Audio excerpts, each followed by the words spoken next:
Vejamos agora como resolver sistemas de equações lineares usando a regra de Cramer. Ora bem, a regra de Cramer é uma regra que nos permite resolver sistemas lineares em que o número de equações é igual ao número de incógnitas. Ou seja, estamos a falar de um sistema de equações quadrado, em que a matriz do sistema é uma matriz quadrada de ordem n, em que n é o número de equações ou o número de incógnitas. E em que o determinante da matriz do sistema de equações é diferente de zero. Ora bem, porque é que de facto o determinante da matriz do sistema de equações terá que ser não nulo? Porque na realidade a regra de Cramer o que nos diz é que o valor de cada uma das incógnitas do nosso sistema é dado pelo determinante ΔI a dividir pelo determinante delta. Muito bem, quem é o ΔI e quem é o delta? Tomemos este pequeno exemplo, apenas ilustrativo e que vamos utilizar para aplicar a regra de Cramer, em que temos duas equações, duas incógnitas.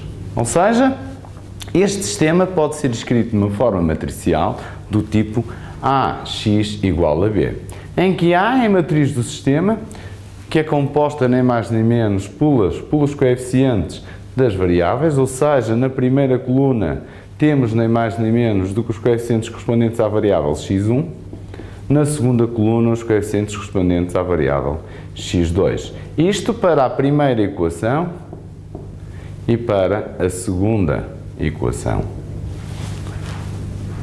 A variável x é nem mais nem menos que a matriz das nossas variáveis, x1, x2, e b, os termos independentes, ou seja, os termos independentes da primeira equação e da segunda equação. Muito bem, quem é o nosso delta? O delta é o determinante da nossa matriz do sistema, ou seja, o determinante 1, 1, 1, menos 1, para este caso concreto, que dará nem mais nem menos do que menos 1, menos 1, ou seja, menos 2. Quem é o ΔI? Reparem que para cada variável nós temos um ΔI. Por exemplo, para x1 nós sabemos que é ΔI sobre delta, segundo a definição. Quem é o ΔI? ΔI é o determinante que resulta do nosso determinante delta, ou seja, do determinante da matriz do sistema, em que substituímos a coluna correspondente à variável x1, neste caso ΔI, ou seja, a primeira coluna, pelos termos independentes. Ou seja, significa que eu vou ter que ir à primeira coluna do meu determinante delta e substituir a primeira coluna por os termos independentes. Ou seja, 2, 0, 1, menos 1.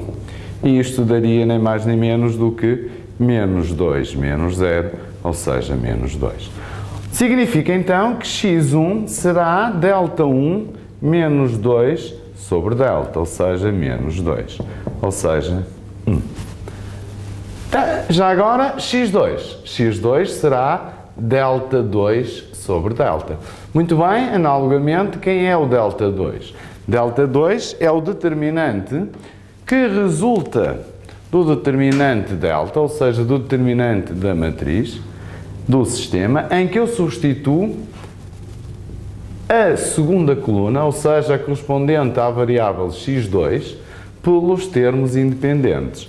Ou seja, nós vamos substituir esta coluna pelos termos independentes, por 2, 0.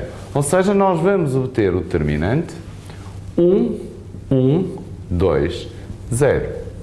Reparem, apenas foi substituída a segunda coluna pelos termos independentes, mantendo o resto das colunas exatamente iguais ao nosso determinante principal. Ou seja, este determinante dará 0, menos 2. Ou seja, menos 2. Desta forma, x2 será igual a menos 2 sobre menos 2, ou seja, 1.